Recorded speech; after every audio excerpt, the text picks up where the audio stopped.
और हम लोग हमेशा आप लोगों के बीच में इसी बात को कहते हैं कि अपने बच्चों को पढ़ाइए, और जब पढ़ाएंगे तभी समाज आगे बढ़ेगा। डॉक्टर विद्यासागर जी ने स्पष्ट शब्दों में कहा कि राजभर समाज नागवंशी भाषी क्षत्रिय, तो उसने चिन्हित करके जहां जहां राजभर विरासतें थी, जहां जहां राजभर समाज के लोग थे, उनको परेशान करना शुरू कर दिया। चूंकि आज के इस कार्यक्रम की अध्यक्षता कर रहे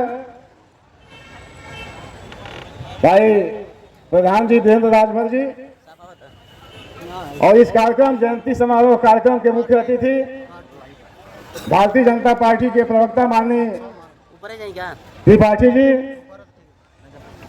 और अभी हमसे पहले जिनको आप सुन रहे थे उनकी वाणी को आप लोगों ने देखा, महान विद्वान, और संजोग से जब हम सांसद थे सलेमपुर से, तो उसी सलेमपुर की विधानसभा सिकंदरपुर में उनका घर पड़ता था और अक्सर संपर्क हुआ करता था, जो आज आप लोगों के बीच में बहुत ही अच्छे तरीके से आपके दिमाग को फ्रेश करने का उन्होंने काम किया। मंच पर पूर्व विधायक भाई कालीचरण राजभर जी और इस कार्यक्रम के संयोजक पूर्व विधायक विजय राजभर जी, मंचासीन सभी ब्लॉक अध्यक्षगण, प्रधानगण, हमारी महिला नेतृगण और यहाँ पर उपस्थित माताएं एवं बहनों और सभी सम्मानित साथियों, हमारे बाएं तरफ वरिष्ठ साथी बैठे हुए हैं। मैं सबसे पहले महाराजा सुहेलदेव राजभर जी के चरणों में अपने तरफ से श्रद्धा सुमन अर्पित करता हूं। साथियों, अच्छे अच्छे विद्वान साथियों, वक्ताओं का विचार आप लोगों के बीच में आया। बस जरूरत आपको है कि आप उसको अमल करें। किसी भी समारोह में जाने का मकसद सिर्फ भाषण सुनने का नहीं होता है, उस पर अमल करने का भी होता है। और हमें खुशी होती है, यहाँ पर आज 3 साल से लगातार हम लोग यहाँ पर आ रहे हैं। जब 2022 में पहली बार यह कार्यक्रम रखा गया था, उसकी तैयारी में मैं भी करीब 15-20 गांवों में संपर्क किया था कि आप लोग सोनी धापा के मैदान में आइए। लेकिन 2023 और 24 से ये 25 चल रहा है, आप लोग जनसभाएं होती हैं, कार्यक्रम होते हैं, और जो आयोजक होते हैं साधन भेजते हैं कि आप लोग आ जाइए। लेकिन यहाँ हम सबको गर्व होता है, अपने समाज के लोगों पर गर्व होता है, जो हमारे वरिष्ठ साथी हैं, प्रधानगण हैं, ब्लॉक अध्यक्षगण हैं, यहाँ आए हुए साथी हैं, कि आप लोग माननीय विधायक जी के इशारे पर, उनके बुलावे पर अपने खर्चे से छोटा बड़ा साधन करके इस कार्यक्रम को सफल बनाने के लिए आते हैं।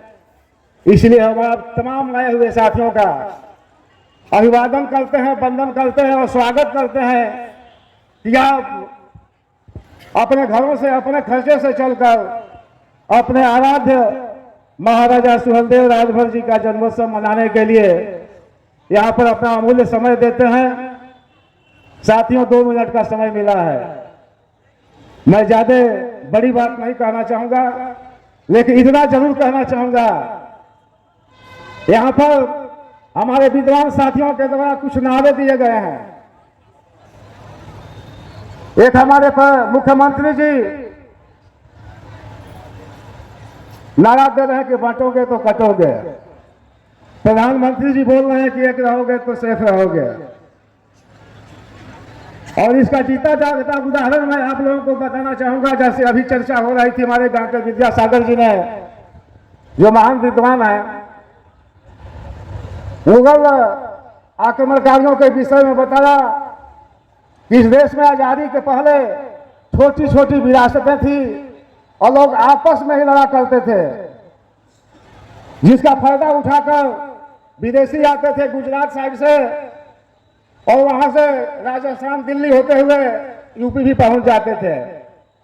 और वैसा ही सैयद सलार मसूद गाजी ने भी किया, जिसका वर्णन आदरणीय प्रधानमंत्री जी ने भगवान राम के मंदिर का जब शिलान्यास हो रहा था उस मंच पर भी उन्होंने कहा था कि सैयद सलार मसूद गाजी जब गुजरात से राजस्थान होते हुए जब यहाँ अयोध्या आया, भगवान राम के मंदिर का भी नुकसान किया और यहाँ से जब बहराइच की तरफ बढ़ा तो वहां के महाराजा सुहेलदेव राजभर अकेले नहीं लड़े, 20 राजाओं को, अपने अगल बगल के 20 राजाओं को उन्होंने इकट्ठा किया।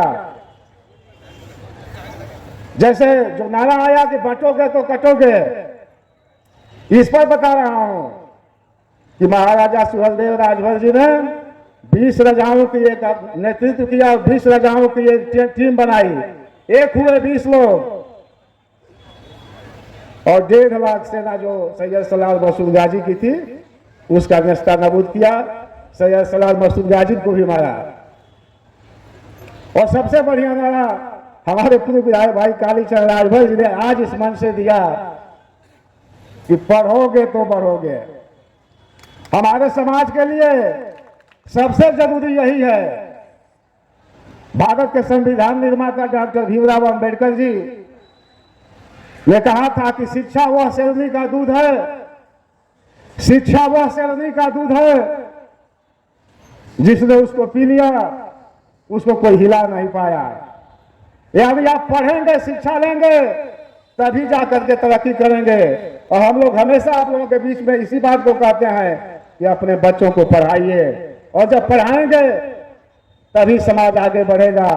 डॉक्टर विद्यासागर जी ने स्पष्ट शब्दों में कहा कि राजभर समाज नागवंशी भारतीय क्षत्रिय है, लेकिन आज हमारी दशा क्यों बिगड़ी? महाराजा सुहेलदेव जी ने जब सैयद सलार मसूद गाजी को मारा था तो आप भी किताबों में पढ़ते हैं, सुनते हैं जगह जगह कि 150 वर्षों तक, 150 वर्षों तक कोई मुगल भारत में नहीं आया। और जब दोबारा मुगल भारत में आया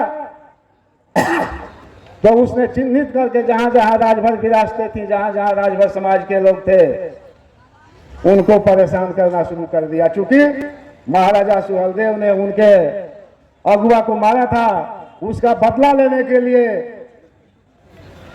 तमाम मुगल जो बाद में आए राजभर समाज का उत्पीड़न करना शुरू कर दिए और राजभर समाज अपनी आन मान, अपनी इज्जत बचाने के लिए अपना घर द्वार छोड़कर, अपना जो राज शासन था उसे छोड़कर जंगलों में जाकर के बस गया और तभी से हमारे समाज का पतन शुरू हो गया और अब तक वह जारी है। साथियों, वो वापस तभी आएगा जब आप अपने बच्चों को पढ़ाएंगे, बच्चे पढ़ेंगे, आगे बढ़ेंगे, तरक्की करेंगे। इन्हीं बातों के साथ तमाम जो इस कार्यक्रम के व्यवस्थापक हैं, आयोजक हैं, उन सभी साथियों का मैं अभिवादन करते हुए, आए हुए तमाम गांवों से साथी आप सबका मैं स्वागत करते हुए और पुनः महाराजा सुहेलदेव राजभर जी के चरणों में श्रद्धा सुमन अर्पित करते हुए मैं अपनी बात को समाप्त करता हूं। जय हिंद, जय भारत, जय महाराजा सुहेलदेव।